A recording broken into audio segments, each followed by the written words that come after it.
ನೀ ರುಬ್ಬುತ್ತಿದ್ದಾಗ ಬೆವರ ಹನಿಯ ಸೆರಗಿ ನಿಂತ ಒರೆಸಿಕೊಂಡಾಗ ಹಗ್ಗದ ಮ್ಯಾಗೆ ಅಂಗಿ ಒಣಗಿಸುವಾಗ ನಿನ್ನ ಮೈಯ ವಾಸನೆಯು ನೆನಪಾದಾಗ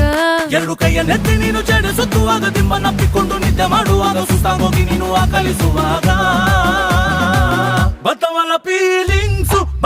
ಫೀಲಿಂಗ್ಸು ಬಂದು ಬಂದು ಮುಚ್ಚಾಗ್ತಾವೆ ಫೀಲಿಂಗ್ಸು